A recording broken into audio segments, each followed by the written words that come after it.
Welcome to the My Personal Football Coach Youth Soccer Player Development Podcast, episode 20 with Chris Ramsey. Welcome to MyPersonalFootballCoach.com Soccer Player Development Podcast. Discover all the secrets, hints and tips about soccer player development and soccer coaching from some of the leading figures in world soccer. Here's your host, Saul Isaacson-Hurst.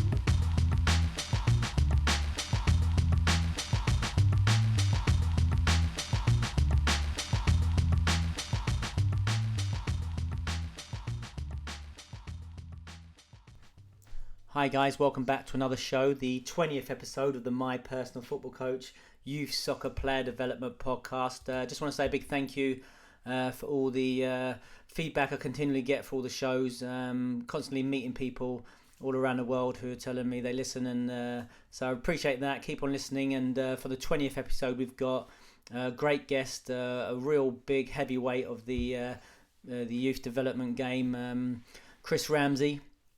Who was previously assistant academy manager at Tottenham Hotspur's academy, helped turn that academy into one of the best academies in the world, really drove that on, obviously produced the likes of Harry Kane, Winks, Onama, and all these young super players coming through, producing players, not just players but creative players, real technical players, and real inspiration to me. I was fortunate enough to work under him, under Tottenham, had a real big influence in my career. Without spoiling the show, I think one of the major takeaways for me working with Chris was the fact that, you know, if you get it right at a young age, if you get it right at the 8s to 11s with that technical base, you've got a real great chance when they get older. And obviously seeing that with a lot of these guys going on to help represent England with their successful summer, and obviously helped, you know, make Tottenham into one of the best, most prolific academies in world football in terms of producing pro players, well certainly in England, and also one of the most prolific producer of players for the England youth teams as well. And a real big achievement, especially considering the environment and in the shadows of Arsenal and Chelsea, and within the recruitment in London. So as you'll hear more in the show, so real heavyweight with a proven methodology at the top level. So real blessed and fortunate that he came on the show. I was lucky enough to spend an afternoon with him down at the QPR Academy training ground, have a good chat, and also then see a bit of training. And he still, you know, as a head of youth at Academy, still watches most of the sessions and still gets involved in most of the sessions. So real unique and a real inspiration. So I'm sure you're going to enjoy it. If you are enjoying the shows, please do leave a review on iTunes. It really does help. Been getting lots of great feedback also of the new app we've released. So the users of the Dynamic Ball Mastery Program, the online technical homework program, can now download the app on Google or Apple and train on their phone or their tablets offline. Real game changer for us, I think. Really supporting player development all around the world at all levels. I think it's really taken our club partnership to the next level as well. Obviously, you know, pro clubs like Wolverhampton Wanderers use it for their academy as a technical homework training program. We've got grassroots clubs all around the world. We've got federations as well. So really is a one-stop shop for technical development and to support your players, to really add value to your club and give your players access to a consistent and quality and proven technical training program that they can use. And obviously then the coaches also get access to the coaches pass, which will give you access to the homework, the bonus homework technical training exercises, and also lots of team training practices as well, 1v1 centric practices that you can introduce this into your sessions as well. So I think it's really important to create that consistency around the club. To celebrate the new year coming in, we've got a special offer actually on our club partnership, so 50% off for the first year.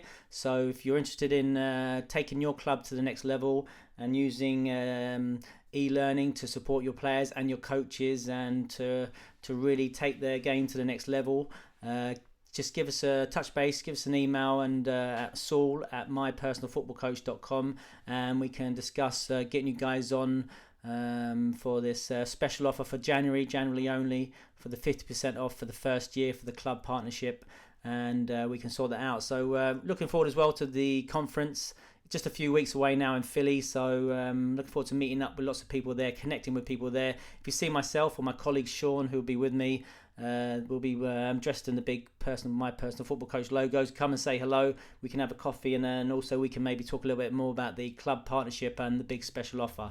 But without further ado, let's get into this show. The 20th episode, Chris Ramsey, one of the best, master the ball, master the game. So Chris Ramsey, welcome to the show. Welcome. Thanks for inviting me. Thanks for having us. Can you just give us a little bit of background about your coaching and your playing and coaching background up to date? Playing wise, I played in all the divisions. I started at Bristol City, at Brighton. I became a first team player, and then I moved from Swindon and Southend. Sustained an injury, left had some operations, stopped football for a little while, and then I went to Malta, where I really started my coaching career. I mean, I went from being a player to being a player manager, and very difficult times. Didn't know much about how to deal with teams and stuff like that, but chucked in at the deep end and did okay. We got a couple of promotions, got to the cup final, and during that time I started really having a look at what was going to be next in my life, really, and I ended up coming back and doing my what was called a full badge in those days. I came back and did that, and went to uni. While I was at uni, I also played in America and coached in America.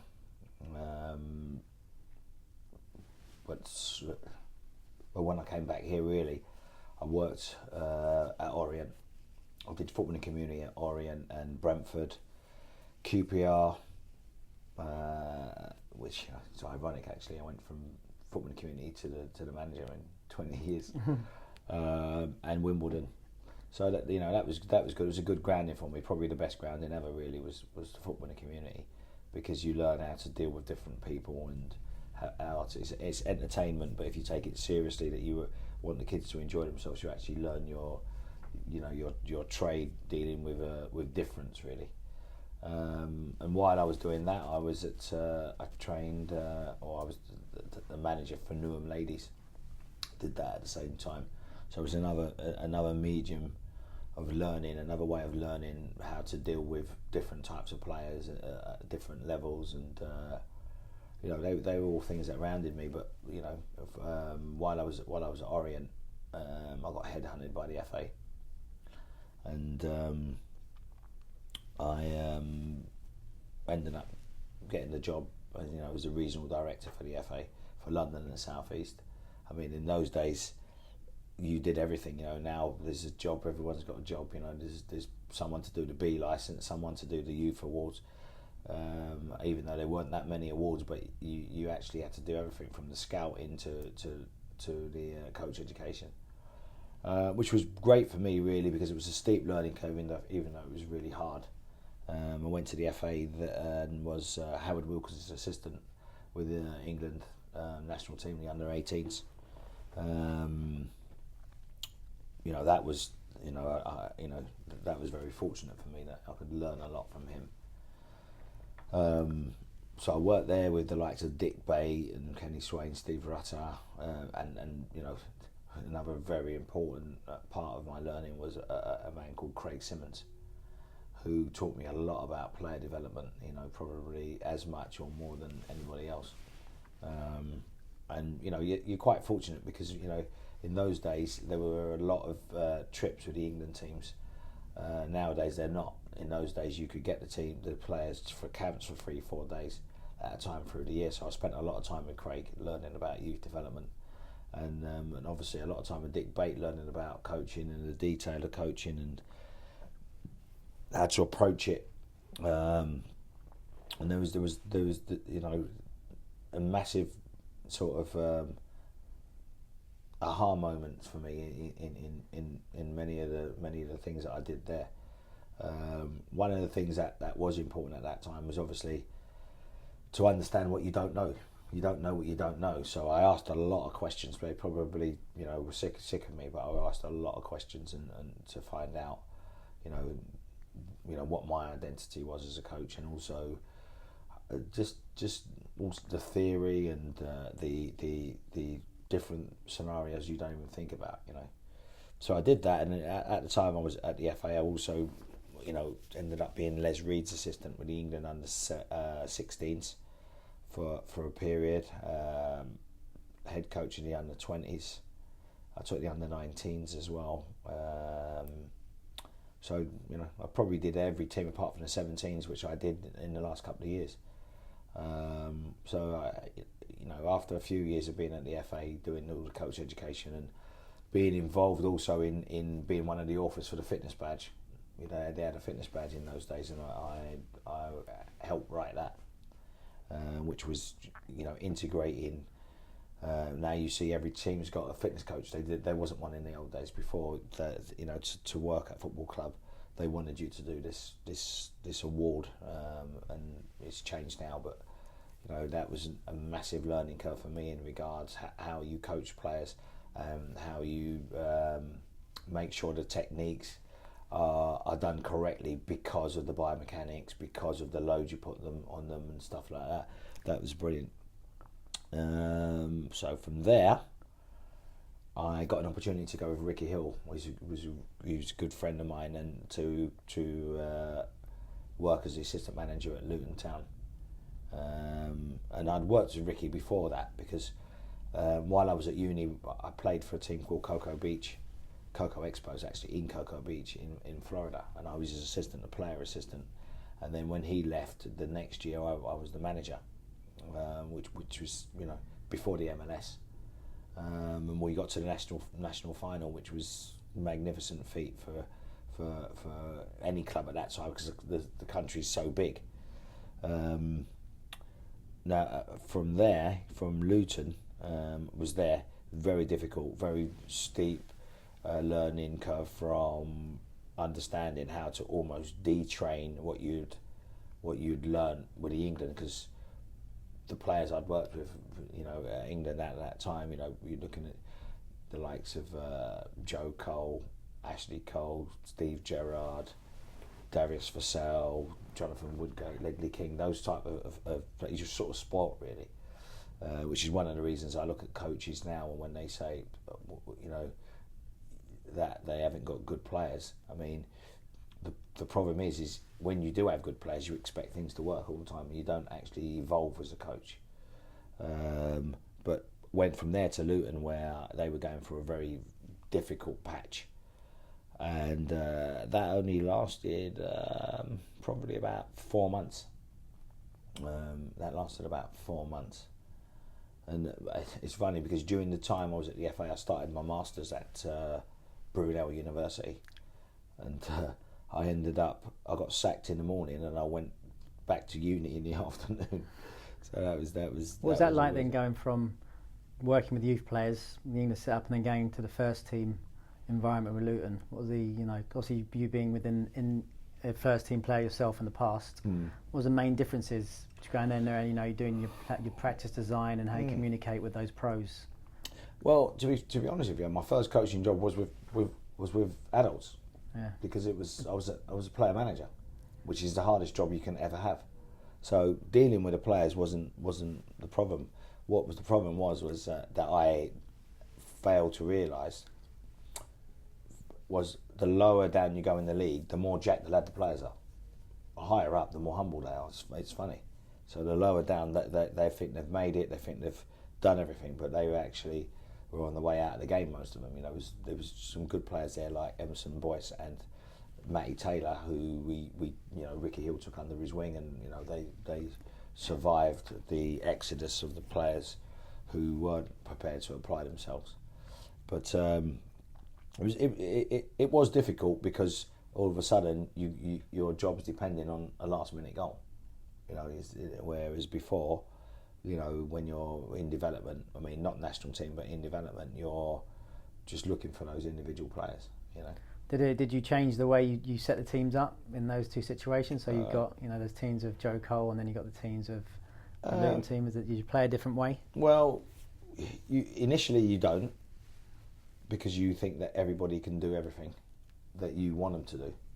But that's why most of the crux of the philosophy that I work from is based on a strength-based capability program. So anybody that you look at the strengths and then their capabilities, and I think that's the best way to go in anything that you do, because it's pointless. You know, you pick players for their strengths, don't you? And then you pick and their capabilities. What they can do is pointless trying to get a team that plays predominantly direct football and has the players that can play like that to try to play tippy-tappy football, which is what I like. So we had to adjust at times, but probably not soon enough. So then what was your next challenge after Luton? Believe it or not, I was an agent for a year. The worst job in the world. I hated it. I hated it because of the arrogance of the young players and arrogance of people thinking that you can get them into a club and not wanting to work, thinking that your contact is what makes them a player. So I did that, but believe it or not, I moonlighted for half of the time, because I went and worked with John Still at Barnet. You know, when I realised that wasn't what I wanted to do, I sort of decided to cut that down and go and work with John Still for nothing for 6 months or 4 or 5 months, and that was an absolute massive learning curve, a fantastic one. I learned so much from him, and you know, people talk about philosophies, but philosophies are not always based on someone's playing style. They're based on beliefs, and how he wholeheartedly believed what he did and how to do it and what to do, and stuck to it and did everything in training that you know related to what he did. It was brilliant, and his man management, you know, was something that I thought was unbelievable. And you know, I learned a lot at that time at Barnet, even though they were in the lower leagues. I mean, working with John was fantastic. But you know, that wasn't a full-time job. And at that time, I'd had my teaching qualification from my first degree, and I used to supply to get some extra bit of work and some extra, you know, start doing level 1s, level 2s and stuff like that. It wasn't sustainable, and I had a young son, so I had to make a choice. I had contacts in America, and I went out to work in New Orleans for a little while. And during that time, my friend, who's the head of football at Disney, which I'd been the coach at Disney for 2 summers, believe it, not with a big outfit on, but they have camps there. I'd been their coach for 2 summers before. And Pat Dix, whose dad was Alan Dix, who used to be the manager of Fulham and Bristol City, he was at Charleston in the USL. In those days, it was only when the MLS was just starting. It was only 10 teams, so the USL was the main league in the country. And he said, "Oh, my dad's leaving Charleston. Why don't you put your CV in?" He phoned me up, and I faxed my CV. Can you believe that? Faxed the CV through, and they flew me out from New Orleans for an interview. And when I got back to England, they contacted me and said, "We'd like to offer you the job." So I packed my bags. You know, it was difficult. I mean, unfortunately for me, I just split up with my son's mum. But you know, you're leaving your child behind, which is, you know, you got one. It's difficult. Can you imagine? Imagine that. But you have to earn money. And when I'd supplied, you know, I stood in front of the class one day, and you know, in one of an inner city school, and I thought, 30 more years of this isn't for me. Even though it was something that I did like doing, you know, I had the pull of that. So I decided to go to America, and I went to Charleston for. I was the first team manager there. They had the first purpose-built soccer stadium there. It was an Englishman who built it. It was the first purpose-built soccer stadium, and we played in the USL, which was, you know, another very big eye-opening scenario for me, because In England in those days, this was have been 2000, 2001, something like that, and it was only that was the advent of where a lot of foreign players were coming into the country, but a lot of coaches hadn't coached foreign players. Even now you go down to Luton. Now we had no foreign players in there. We had one maybe in those days. Now you don't know. Half the team could be from France or Belgium or someone like that. Fortunately for me, there was a lot of players from different countries, from the Caribbean, from Paraguay, from Brazil, places like that. So you were allowed 5 foreigners, and 7 on the books, and 5 could play. So, you learn to coach different people from different countries, which was good. And also, on a landmass, it's the biggest travelling distances you can do. So you could go from Puerto Rico and play Vancouver. Vancouver in those days wasn't in the MLS, and Seattle and Portland, they weren't in the MLS. So you're going literally from the Caribbean to the other side of the country. So massive learning curve there. You have things there like back-to-backs. So what you do is you'll play Toronto on a Friday, and then you'll play Rochester Saturday night. So you drive 4 hours, stay in a hotel that night, and you'll play, just to cut the costs. I mean, obviously they don't do that now, or you would fly to play Portland, and you play Portland, Seattle, and Vancouver in the same hit. So it's really, really interesting league, And what was it like? Was there any difference in terms of coaching the players than the experience you've had with Luton and your other experiences? I think you build on everything that you do.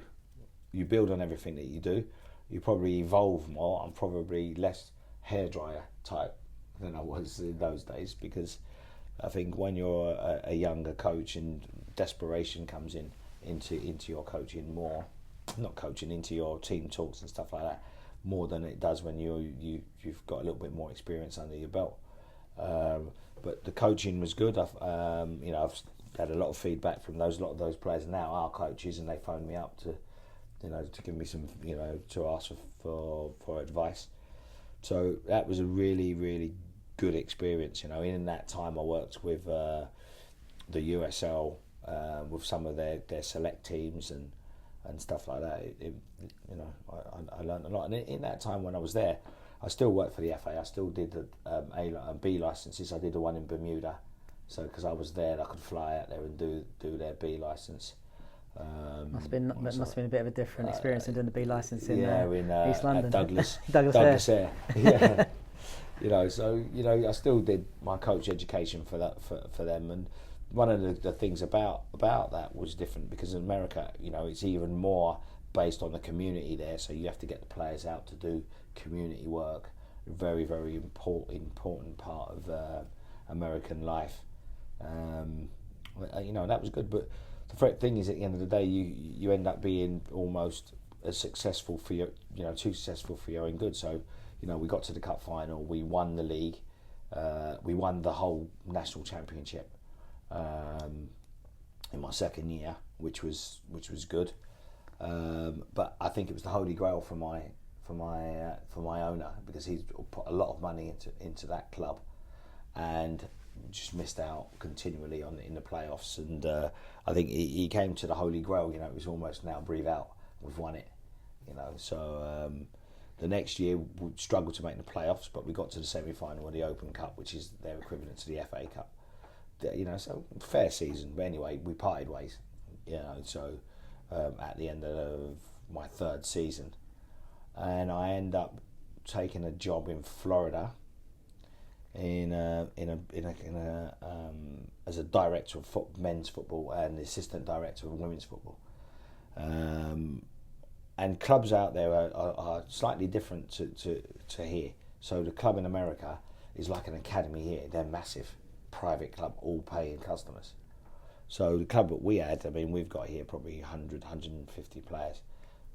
They were a small club, and they had probably 350, 400 players. Wow. So they had, in every age group, there was 2 or 3 teams, sometimes more. So overseeing that gave me a lot of organisational understanding, also organising tournaments, barbecues, fun days, all those sorts of things. Add to your to your managerial expertise. So I did that, but the job was almost too easy. It was a lot of apathy there for me. It was a bit. I was underemployed, so to speak, but it was enjoyable when it was enjoyable. And living in Florida is always the best. So that was in Fort Myers. That was great, but fortunate for me, John McDermott left the FA and went to Tottenham in the May of 2005, and he called me and asked me if I'd want to come and do and work there. You know. So what was your first role then? What was your role you went into at Tottenham? Assistant academy manager. And then tell a little bit about what was the scene like when you walked through Tottenham those first few weeks. The first session, like. I was almost glad I hadn't unpacked, because I was probably going to try and get a job back there. I'd been away 4 years, and I'd applied for the pro license, and in the pro license they said to me it's only people that are likely to coach in the Premier League could get on it, so I didn't get on the first one. Now what happened was, when I went there, I got there, I was shocked. Although they had recruited some rough diamonds, but they weren't the players. There wasn't many good players there. The players were not a lot, and not much diversity at the club at the time amongst the players, and very Sunday League-ish in their approach, in the way that where they were. Now they had someone there before, John Monco, who was brilliant for the club and done brilliant stuff. You know, he produced Legley King and people like that, and Pat Holland was there. They'd produced that, but sometimes in the academies and the way they evolve, it doesn't always keep up with what people have done in the past. But they hadn't produced anyone since Legley King in those days. So we went there with a mission, and we actually wrote down on. I think I got it at home. Wrote down on a piece of paper. I think they were paying 900 grand, but I think John said it might have been 1 point something. Whatever it was, I wrote it down and circled it and put it in the drawer. And because if you've got a 5-year plan, they wanted their 5.6 million or whatever it would have been. So the chairman ain't caring about ultimately what you're going to win as a youth team. They say they do, people do, but they care about the money that comes back. So when it went there, it was very difficult. All the teams were very individualised. All the training sessions were very random. People were coaching the teams like their own individual team. No philosophy of we're going to all play 4-4-2 and we're all going to squeeze, or we're all going to play through midfield. Every coach had did their own session. So then, what was the mission then? That mission statement. What were the key things you wanted to do?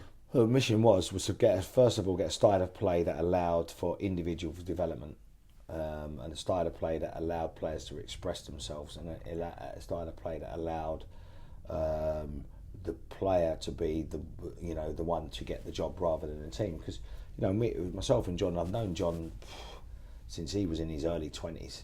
So because he used to go to America, and he knew of some friends of mine, and we spoke about how do we get players to individually express themselves? How do we get, but within a team setting? So what's the most important thing? Is it the fact that we're going to win the game, or is it the fact that we're going to have the best player? Because you can't, when you have 11 players with their individual program, the keeper might drop 3 in, but he might now next week drop 2, then the week after drop 1, and then drop none. That's progression for that keeper. But the overall score is not going to reflect the fact that he's getting better. So you have to take it on the chin for the players. You have to understand that if they're trying, that's all they can do. They can only try, and you can give them the plan for them to try. So when we first went in there, as you know, you was there, it was chaotic to a point, but trying to get players, like I've done here, trying to get coaches to understand that we are here for the players. We're not here for ourselves. We're here so that players can get better. So a lot of times what happens is coaches will say, well, my session's not going well, or this is not... Well, I'm saying, but it's not going well because the players are trying to do it, but they haven't got it yet. And a lot of coaches judge themselves on how well the session goes. I've never done that. As long as I know that there's sound pedagogy of what we're trying to achieve, and the players are trying, then we can work on it together. And what happened there was you had to recruit people that were prepared to do what you wanted, and we got loads of people left. So tell us a little bit about that. You're implanting a new culture. What was that culture like? And then I remember that the little catchphrase you used to have that you had for people who didn't maybe fit in that culture. The FIFO one. Yeah. Fit in or flip off. Yeah. Yeah, that was it really. We basically what we were saying is, look, it's like anything. You got your business. You if you employ people to do your business, you say, right, you're doing this, and you come back and they're not doing it. It's going to affect your business, isn't it? And they might not see it because they want to. They think their own session is important. So we basically had a no tolerance thing. And the fortunate thing was, in those days, what's that? What am I, 55 now? That was like 42, 43. So I was fit enough to actually do every session myself. And John used to come and help at times in the evenings, but he worked a lot with Alex in the daytime. But I was actually able to physically do the sessions myself. So anybody who didn't do it, we just done the session. And obviously I had Perry Suckling and people like that there who could help. So you'd walk in on the session, you'd step in, as it were, and Yeah. say. And so what was the reaction to, first to the coaches? What was like, people who've been there for many years fighting the old culture, like in practice? Well, it was difficult because you're walking in on sessions on people that think that they know a lot about the game. Now what you do is you probably won't do it the first time because you've got to show them some respect and you've got to understand that they're trying to get what's in your head. But the problem is if you've got a plan which is based on 4 or 5 years, you have to get it done quickly. So we know the overall plan takes 12 years, but if you don't put that first brick in the wall, you're never going to get to 12 years. That first step, you're never going to get there. So the reaction from the coaches was generally not very good, and most of them left. And the reaction from them was they felt threatened because they think that you're questioning their knowledge of football. And I'm saying, well, I'm not questioning your knowledge. I'm just saying this is the method I want to use. That's all it is. You might know more than me, but this is the method that we feel will help players to develop. And hence the reason why we decided to play 4-3-3, because we thought it would allow players more individual 1v1 battles. And that's not 4-3-3 with a sitting midfield player. That's 4-3-3 with a revolving midfield where somebody always ends up as a 10 or a holding midfield player, but doesn't stay there for the whole game till they develop their pathway where they become more comfortable in either position. So just talking a bit about then explicitly about that culture and what did that look like in practice, that method you described. What is that? What is the method and what are the key principles, and then in terms of what does that look like in practice design? The key principles of what we're looking at is, first of all, the capabilities, right? Individual capabilities of players, right? What have they got to do? We have 4 main things when we look at we have a development pyramid, so to speak. So the development pyramid starts off with extreme technique at the bottom, and then we look at movement experimentation.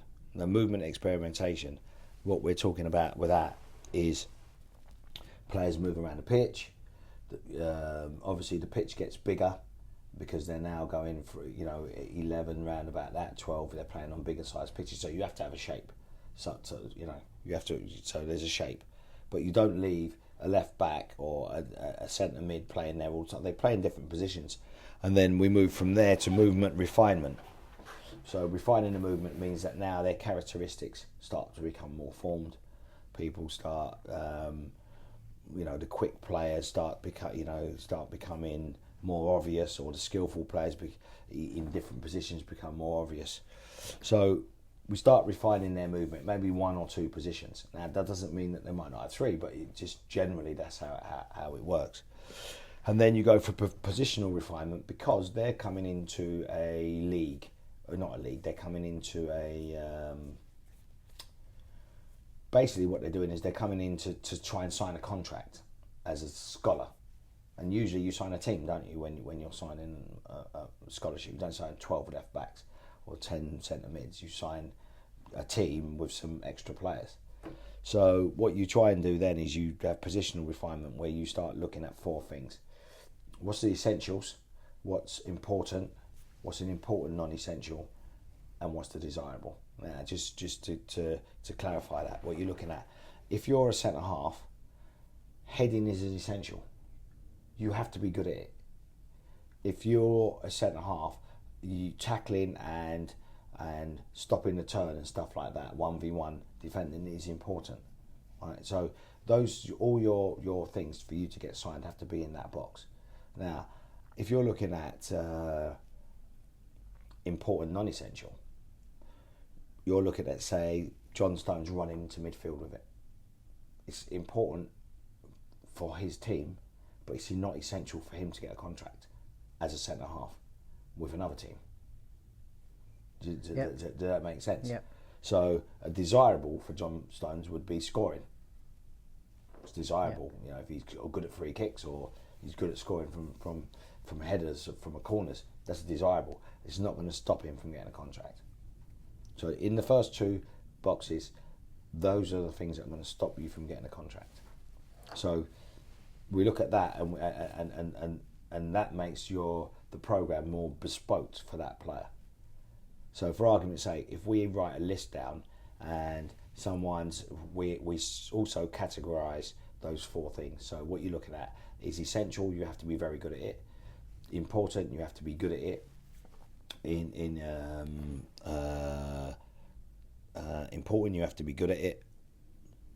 And important, non-essential, you can be average at that. That's not in, because we're not going to break on it, working on that, if it isn't something that's going to stop you getting a contract. Now, and then desirable, you can be struggling at it. No one cares about that. It's desirable. That might be the thing that makes you world class, like a free kick taker or something like that. It might be the thing on the edge. But in youth development, we can't work on the thing that you're going to have to be good at when you're 25. We're working on what you're good at between 9 and 19, 21, 22. Because people say, oh well, he might have to, if he gets in the first team, he might have to be good at taking corners. That taking corners ain't getting you in the team now. The important things and the essential things will get you in the team. So that's what we're going to do, because we have a commitment to the players. Our commitment statements is that we are going to provide a training schedule that allows them to fulfil their potential, and a game schedule that allows them to maximise their opportunities to practice those skills that they've got. And obviously our aim is get them into our first team, if not to another first team higher or similar, and then any other club paid any other paid employment playing football. And then obviously we look at the education, and we look at the any alternative employment. So then going back to the bottom of the pyramid, the extreme technical. Let's talk a little bit about that, what that means, what that looks like in process. Obviously 1v1's always been a big part of that philosophy. Just tell us a little bit about that as well, and how that works in practice. Well, we think that if players can dominate 1v1 at a young age, either with the ball or without the ball, we feel that, having that comfort on the ball or that great movement is always going to allow them to play football for somebody. So the way that we want to play, because the style of play we want to play, it's important that every player can manage the ball.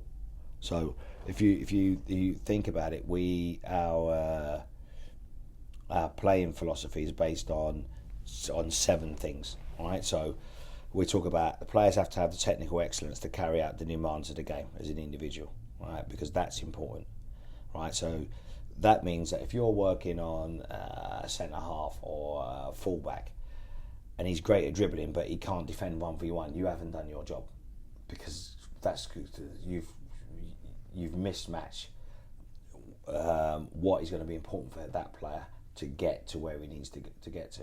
So at the bottom of the pyramid, though, we're saying, right, possession, the ability to retain the ball as an individual. We want people to be able to sit into people, to use their body to roll people, or to use their body to get past people. So we're talking about advanced core skills, basic core skills, which people don't work on.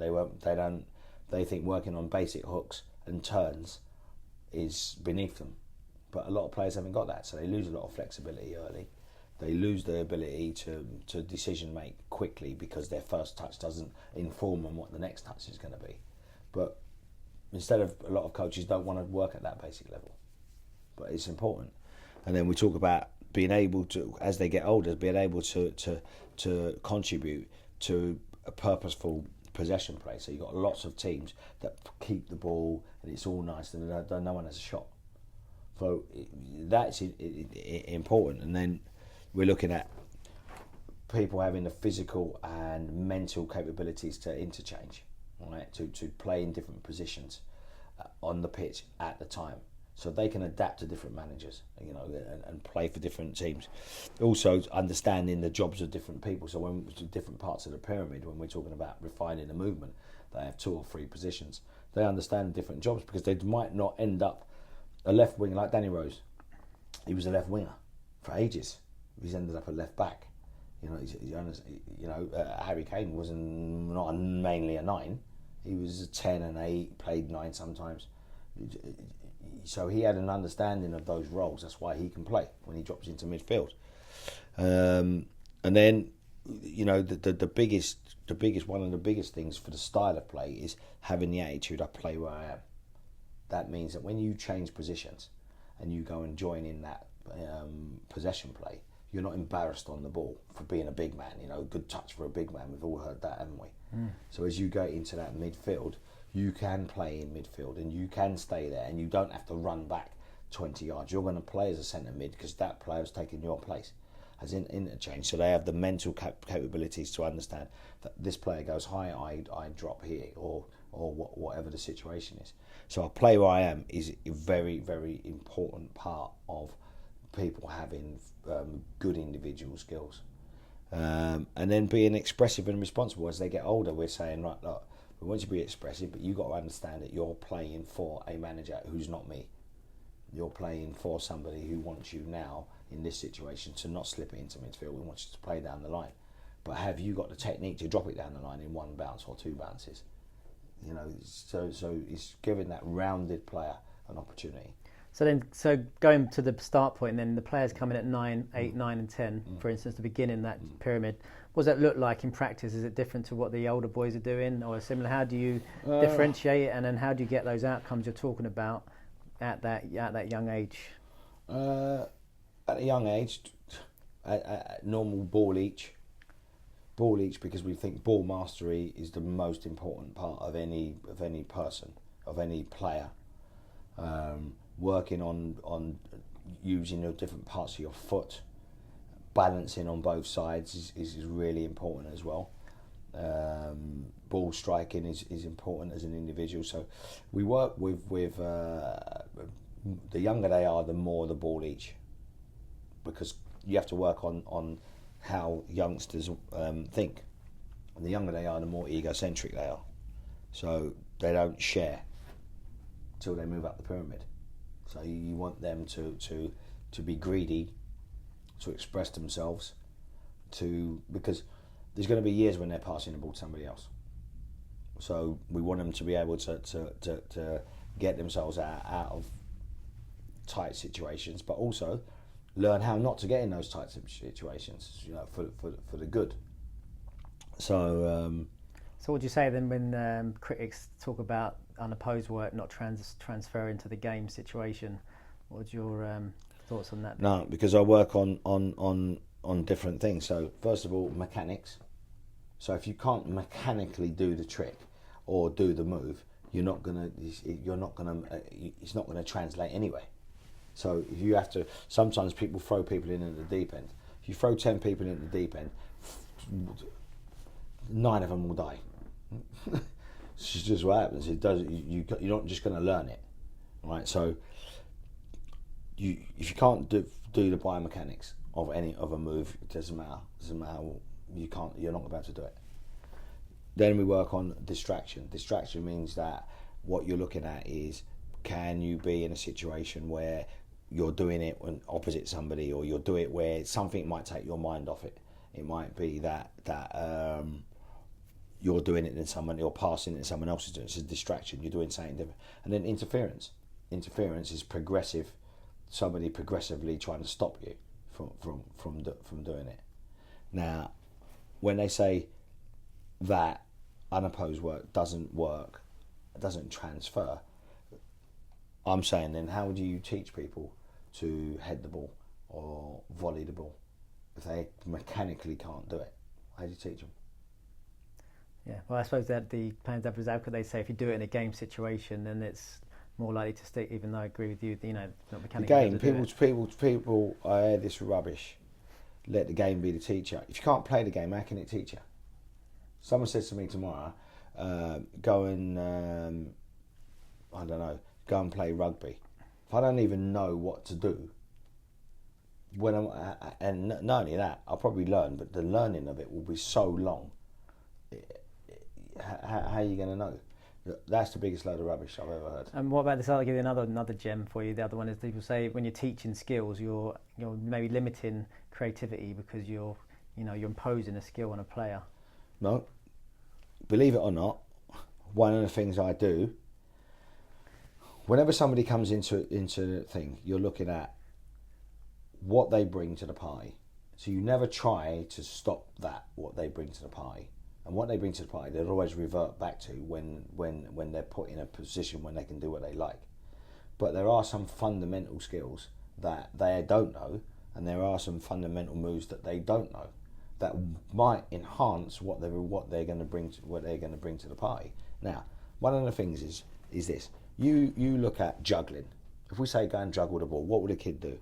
He'll just kick the ball up and it'll go anywhere, and he'll deal with the ball wherever it goes. If you say to him, can you kick that ball 10 times with your left foot or with your right foot, or can you head it 8 times? That's control. That is controlling the ball. I'm going to head the ball 8 times and I'm going to kick it with my left foot 5 times. That's control. When people say, when they're just juggling it all over the place, right? You ever seen a Maradona or someone like that do juggling? You can watch it on YouTube. He's just in total control of the ball. He knows he's kicking that ball up in the air. He knows it's coming down on this foot, at this side of his body. He's controlling it like this. What we do is we have potluck. Wherever the ball goes, the ball's in control when you're just doing it freestyle. The ball's in control. You see those freestylers, do you think they don't know where the ball's going? Yeah. They don't. Do you think they don't practice kicking it 30 times in one part of their foot, or controlling it like that? So we talk about imposing skills. There's imposing moves that can help them, one, with their general biomechanics and flexibility, 2, introduce something new, 3, help them with the skill that they're already good at, and 4, combine their skill and the new skill. Interesting. So then, taking that into game day on Sunday, what's your guidance to your coaches about how to support this sort of technical work in the game? What age group? All of them. 9s, 10s. We're talking about the lower age. 9s, 10s. So we're saying, what I would say is, does that look different to maybe? Yeah, it looks down different. 9s, 10s. Right. Yeah, this is something that I wrote it down. I'm still from Orient days. If there's a space, run with it. If you hit a wall, pass it. That's it. So if you've got the opportunity to run with it and take people on, do it. As soon as you understand that you can't, pass it. That's it. So when I remember you telling me, we were speaking originally from the first session, talking about you wanted to have this like playground type that's what it is in a playground. What sort of outcomes are you looking for? What does that mean? Well, the playground outcomes, you're going to have quick decisions. You're going to have people understanding that listen, you get physical outcomes of it. You've got sitting in, you've got holding off, you've got drag backs, you've got Cruyff turns, you've got shots. Also, the finishing in a playground situation is actually more realistic than the shooting practices we do with the older boys. So you watch any goal, what's it like? It's always messy in a playground scenario. A ball drops from a corner, someone shoots between legs. That's what you get in a playground, right? Very rarely do we get the goals that we see in manufactured training sessions. Ball into the centre forward, set back into the D, and someone shoots. When does that ever happen? It never happens. Or I'd say it never happens. It very, very, very rarely happens. Most goals are scored in the box, in the red zone, with boots flying. So why don't we practice like that? I mean, you said it briefly earlier. You talked a little bit earlier, but tell us about the results then at that level. I mean, the importance of the results. The it depends what you're trying to achieve. What you're looking at, right, is the more experimentation. Excuse me. The more experimentation, the more mistakes. The more mistakes, the more goals you're letting in. Through the experimentation will come success, because you will decide what you can use and what you can't use. You don't experiment, you're just going to be one trick pony, one dimensional, and that will get old. And a lot of kids are regimented as a team, all pass it neatly, this one sets back to that one, shot goal.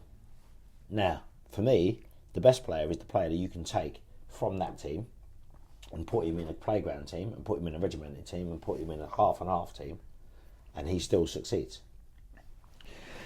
That's the best players.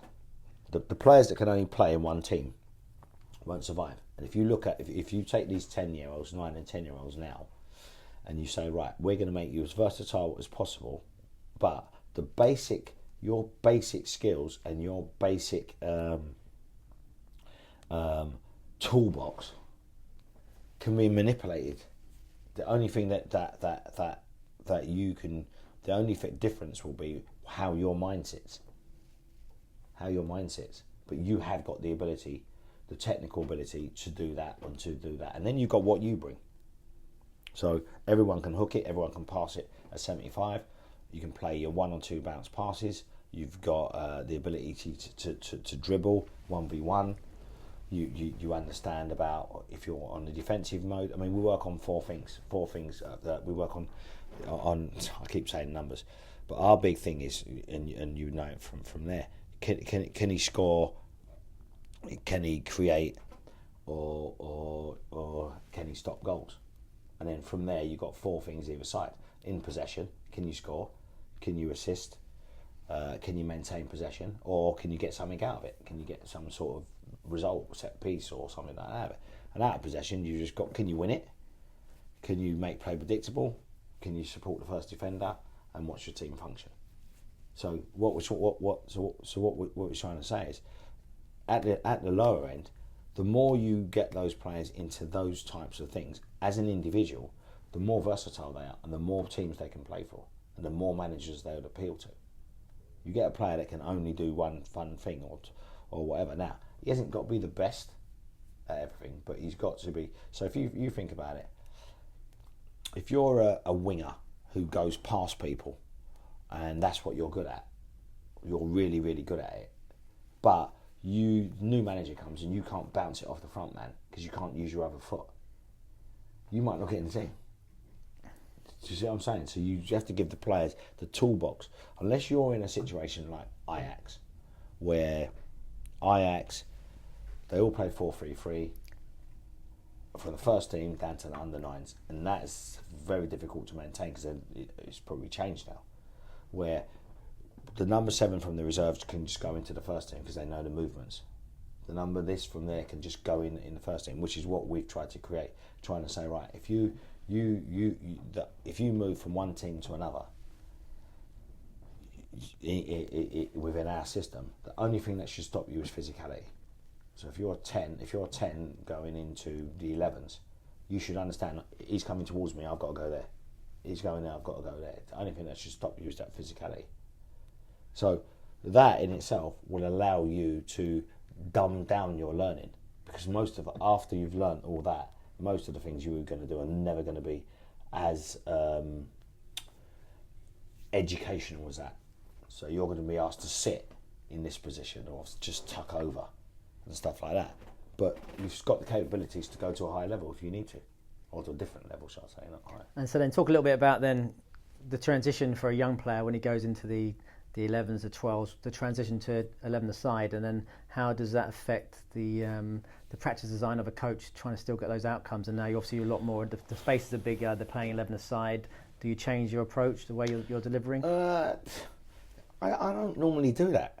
The only thing I would do is obviously you're looking at the capabilities of the players. So the younger they are, the more messy it is, and the less structured. So it's structured to a point, but not structured to the point where it's like a phase of play. When I first came here, we had a coach doing a phase of play with the under-9s. Can you believe that? Freezing cold night. So what you're trying to do is you're trying to now give the coaches some space, some trying to give the players some awareness of the geography of a bigger pitch, of the more spatial awareness. You know, at that age now, mentally, kids start to share more. So you know how when they're dribbling and stuff like that, you're asking them to share the ball, to pass it more and stuff like that. So your approach is probably slightly, I wouldn't say more tactical, but a little bit more tactical, because you're saying, look, you're playing in this position, you're playing in that position, and then how that position relates to another position. And then after that, once they understand the structure, so when they recover, when they're playing, they don't recover into a team formation. They recover into a shape. So if I'm a fullback and I've run forward and had a shot, I'm not going to run back 60 yards. I'm expecting my wide man to have dropped in, and I just take his place. So that's the approach I'd be expecting our coaches to look at. I'm still always looking at ball mastery, even at that age. You know, tactics for me, it's technical. If you're not technically, wouldn't say technically gifted, but technically competent, at that age, I still think that's the most important. I remember I mentioned this to you before when we met at St George's the other year, and I said I was sitting with Dan Machichi, the ex-England under-16 coach, and we're chatting, and he said, you know, does any club produce players which you can immediately recognise as that sort of player? You know, he said, with Tottenham, that's the only club where, you know, they come out. And I was living, because we're talking about the exciting and attacking players they produce, but then I said to you were very quickly to tell me about not just the, you know, the 10s and the 7s, the 11s and the 9s, but all the players in all the other positions which are playing all around, you know, your 2s, your 3s, who are technically advanced. You know, so a bit about that base, how important it is for all the players around the pitch. Let's talk about why then that's so important for everybody, and, you know, the sorts of players that have come through that. Well, the thing is, at the end of the day, when you're working with players that you want to play a certain style. So for argument's sake, we believe a lot in rotation and people getting the ball in half turns and timing, popping up to get the ball. If your defenders can't pass it or can't control it, the midfield program, see, one program impacts on another. You got a centre half who can't play into midfield. That midfield player's program's defunct. And also you got midfield players that can't recognise that it's too tight. I've got to get out for someone else to get the ball, so their program can work. You're defunct. Your fullbacks can't clip it into your forwards. His program's had it. So do you see what I'm saying? So each program links with another program, and you've got to know how they link and what type of passes that people need to link those programs to, what they need to practice on. So if you think about it, if you look at you look at, say, Adam Smith playing for Bournemouth now, you know, he's just a midfield player playing at right back. So all the players need to have midfield qualities, all the players, and mainly midfield qualities of a number 8. So a number 8 is the player that probably can do most things. What would happen is you start with the seed of a number 8, and the defensive qualities and characteristics will manifest themselves, so will the attacking ones. So the players who you have the seed at number 8, but he isn't really good at defending, will normally play higher up the field, but he'll be competent on the ball. And then if a defender has those midfield qualities, he'll be competent on the ball, but he can still play. So do you think the time's gone where, you know, the old adage of, you know, he can head it, he can tackle, those defenders are moving out of the game, when now the modern game requires so much more? and then how does that affect Depends your recruitment where. and then your... Well, I mean, if you're obviously if you're at Tottenham, you're trying to produce Champions League players, and obviously does that dictate that? But when you come into youth development, you're not doing that. You're producing players for the game. We were fortunate to be at Tottenham, and we maximised the abilities of the players that were there. Those players would not have succeeded without that formula, because at that time Arsenal had the best quality, had the best recruitment. They had a guy called Sean O'Connor who just really good recruitment, and they had it was the emergence of when they were putting a lot of youngsters in the team and stuff like that, and they had all the players, and what we had there, we didn't get the best players. So I think that's quite an interesting point, because people obviously don't know a lot about the academy landscape, as where maybe the hierarchy, like you say, you're competing against Arsenal and then Chelsea. Obviously when I was there as well, they were the big newcomers, so you're obviously not getting the first picks, if you like, the cream of the crop. So you're almost working with, you're working with one of the things that which is good. I mean, you talked about Danny Buck, who I think is fantastic, developer of players and really good, and he really likes the players to work hard and succeed. And when he came from Arsenal to us, and he first of all he was, oh no, this is wrong and that's wrong, and the session ain't going to be no good. Oh, we've got beat 15-0 and this and that and the other. And I said to him, now you're going to really accelerate your coaching, because at the Arsenal, no matter what you put on, they're going to do it because they were the best players in London.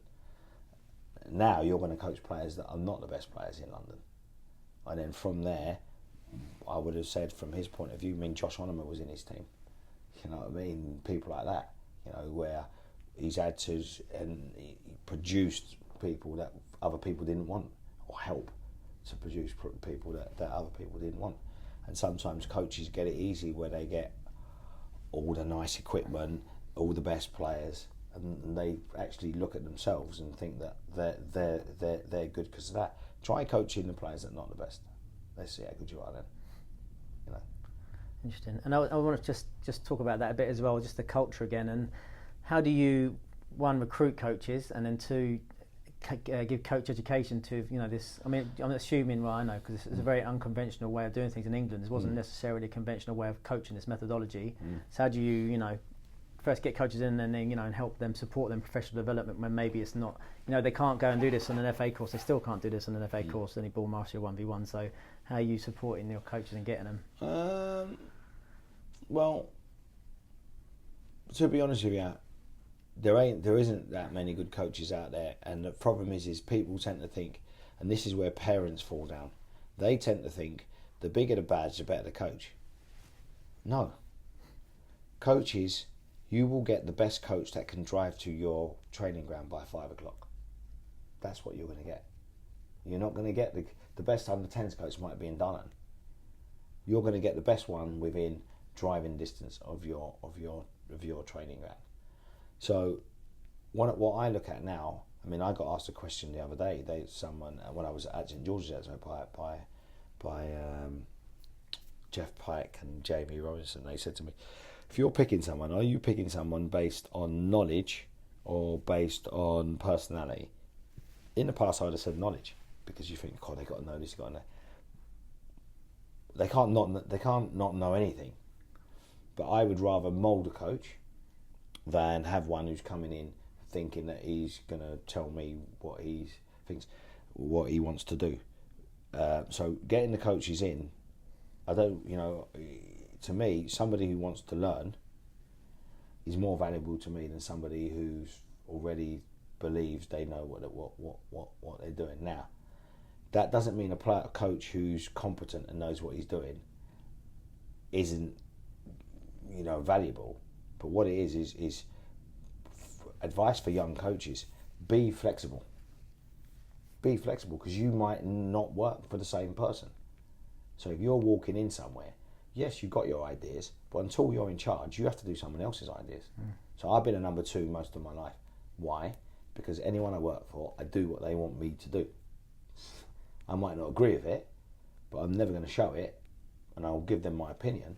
But recruiting coaches now is very difficult, because everybody, first of all, the badges are too easy to pass. So you're getting people in who haven't done their time. And secondly, they we've got a lot of access to a lot of football, and they only see football from the top end. Go and watch Dover versus Fleetwood in the FA Cup or something like that, and then can you produce players for that league? Can you produce, players for Billericay versus Whitehawk, or can you do that? Because that's still paid income. So when we look at the pyramid and we look at the top and we say, right, there's the little bit at the top's a pyramid on its own. So you're going paid football in any league, and then you're going to go Championship, Premier League, International, world class. So you know what I mean? There's different levels of being an expert. To me, an expert is somebody who pays his wages through the game. That makes you an expert. If you're a player and you are paying your wages through the game, you're an expert. What level of expert is different, and coaches need to realise that we're not just producing players for the tippy-tappy, even though I'm the most tippy-tappy. But I've still worked with players, we've got Callum Butcher playing at Mansfield, Shaquille Corder's playing at Barnet, Grant Ward playing at Ipswich, Kudos played in Morton, we've got Zane playing for Kidderminster. They're playing all over the place, not just at the top end. But they're only playing there because they're technically capable. They're not playing there for any other reason than that.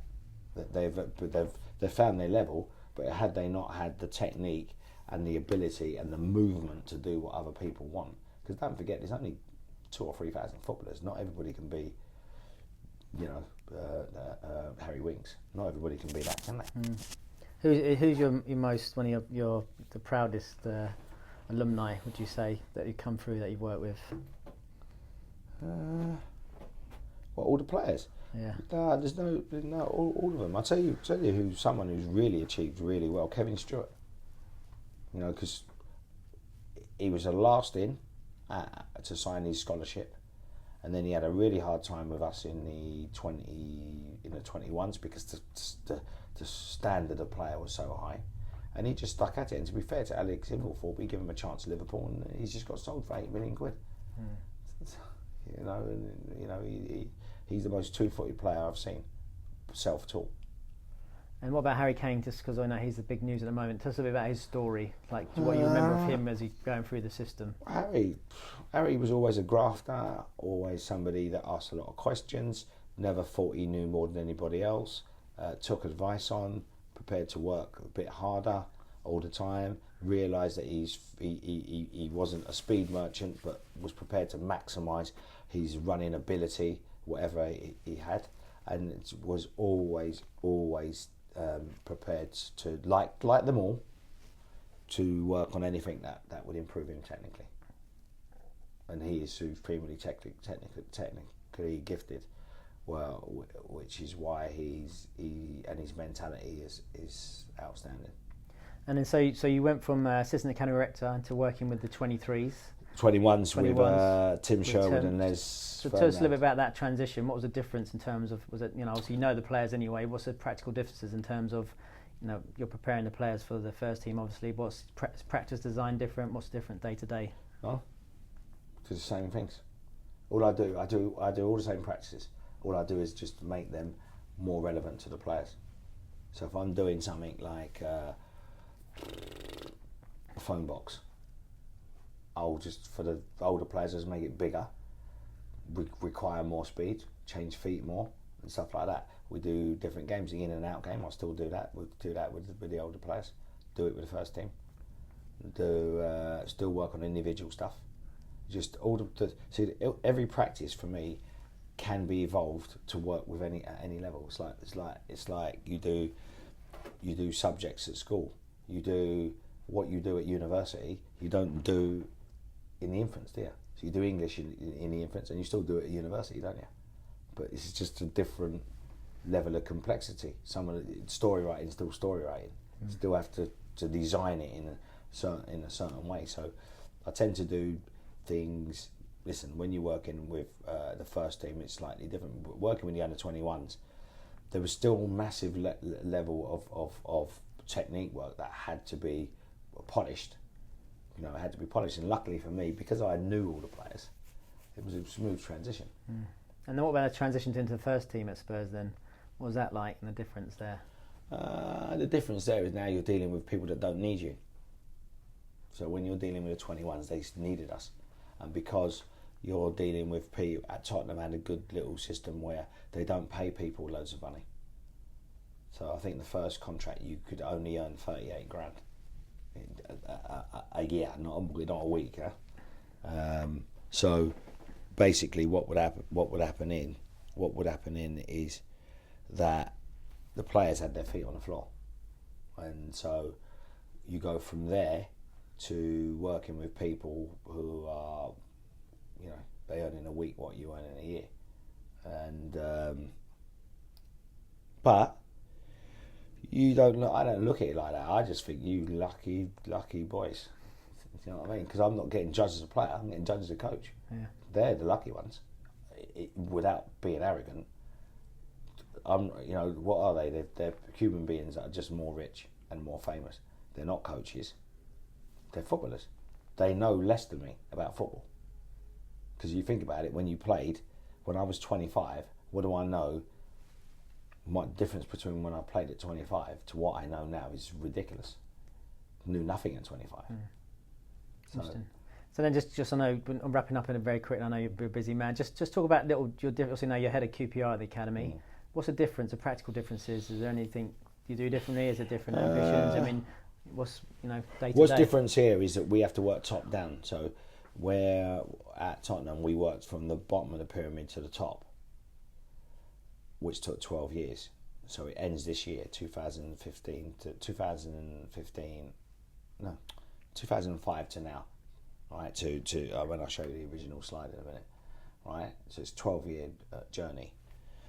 Where now because of the way the club is, we have to try to get players in the team quicker. So fortunately, since I've been here, we've had 12 people playing the first team, and 2 played most of the time. And the difference is that we're not going to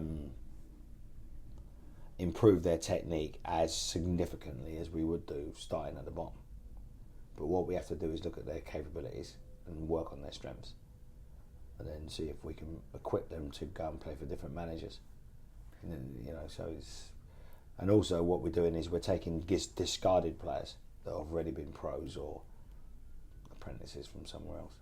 I suppose interesting as well, thinking about Tottenham and being, in behind the queue between Chelsea and Arsenal for your recruitment, your players. I suppose even more now, at QPR, you must be really, you're talking about working with players who maybe not the first pick. It's such a saturated market. Maybe the club, is not as big as some of the other clubs around in London. Well, that's why we have to take the discarded players, because unfortunately we're not getting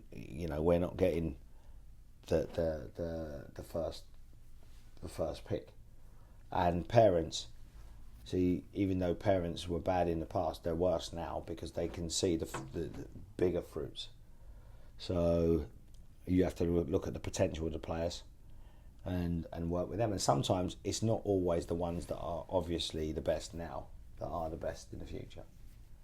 So this is very, very difficult, especially at the bottom end, because last year we lost 6 under 9s that were really good. They went to bigger clubs just because they could impress them more. I'm confident that my staff or our staff here are as good or better than the staff that they're going to, but they just go into a better facility. It's very, very difficult to compete with that. So at the moment we are working more at this end here near the top, people that have been thrown out of clubs, and we're trying to polish them, which is, I would say, probably a bigger feat than doing what we did before, where we just had a blank canvas. Interesting. And then just, I just wanted to just talk about, I remember another term you talk about a lot was messy sessions. I just want to go over that because it's an interesting coaching point. Just tell us a bit about what that means, a messy session, and the value of that. Something you talked about scrappy goals. Yeah, scruffy goals. Remember you always talk about messy session not being necessarily a bad thing. Scruffy finishing, because if you look at goals, you just watch, I always watch Match of the Day 2 because it shows all the goals. And there are very few, brochure type goals where you're getting it in and it's a 30-yarder. I don't know why we even practice them, because I think practicing for ball striking, fine, but people practice that a lot and it doesn't happen. So you need to practice playground. Remember the game we used to play Wembley? That's how goals are scored mainly. They're in the box, set, someone shoots between legs, or someone, good goal scorers score off balance. What about that? Scoring, having a shot off balance. Not having a shot that you run into and it's rolling back to you for 5 seconds and you can see it come in and you can just get your toe down and strike it. When's that happen? Never. So the sessions that people have, a lot of the times, they think the cleaner the session, the better coach they are. 1 goes to 2, 2 to 3, 3 to 4. Right, there's a place for it. Don't make you a good coach. What makes you a good coach is, what do you say to the players when they're spinning? How do they spin? Do they get their head around? What's their foot patterns like? Have they seen that the guy's struggling? Do they need to check back? But what they'll do is they'll put the session on, blow the whistle, and then when it ends, and all the parents clap because it looked nice. And what advice would you give for a young coach on the start of his journey, once he get to a position where you are now in the game? They won't. People like me, never get into this position. I've been lucky. Been fortunate. Because you'll get the sniper will come out and shoot you for being controversial. But I'm not controversial without substance. It's doing the ordinary stuff. I can do that with my eyes shut. But what advice for people is, I would say, realise that you don't know everything, and realise that watching the Champions League isn't everyday football. That is where you want to get to. You got to know all the stuff that gets you there, and there's not many people sitting at the top of the tree with low knowledge. You know what I mean? So if people talk about, I want to be Guardiola or Mourinho, if you watch them do a 4 versus 2 in a box, they're not just standing there, we're letting the game be the teacher. They're coaching the players. So I would always say to them, be as versatile as you can, ask questions, realise that football in the community has a place. You will learn more from coaching football in the community than you will coach somebody doing the under 18s. You will learn from trying to teach people to be expressive. And tactics are only there because of weakness. Interesting. And what about advice for a young player, aspiring player on the beginning of his journey or her journey? Players, just make sure that you can master the ball. Make sure you can master the ball. Make sure that your decisions are not made because you got poor ball mastery. Make sure that you can tell the ball where it's going, and then you'll make better decisions. And lastly, do you think as a country we're missing a trick, as a federation, as the FA, missing a trick, not having more ball mastery and 1v1 in the coaching courses and syllabuses? Yeah, who's going to teach it? You could. No, I'm not going to teach it because my knees are gone. Who's going to teach it, and do they understand why they're teaching it? See, one of the things you've got to remember, when we used to do ball mastery, it was stuff that you could use on the pitch. It wasn't based on stuff that is just gimmicky. You could use it, right? All right, the combinations maybe not, but most of it you can use. So you go back to the old prelim, when I first done my prelim, the people used to, when we talk about passing the ball, we used to do passing, we talk about putting your foot there and kicking with. People think that's beneath them now, teaching that. And that's where kids fail. They fail with having the wrong technique. And I would always say, give me a technical player who can run about, and I would rather that than a player who knows how to sit in, knows how to screen in the back four. You know what I mean? Give me someone who's got good technique and run about and wants to learn. That player is making it. Player's making it. At some level of expertise, he's going to make it. When you've got people that... Listen, we play teams, right, that put players on in the 85th minute and they've driven from up north. Why? What, to win the game?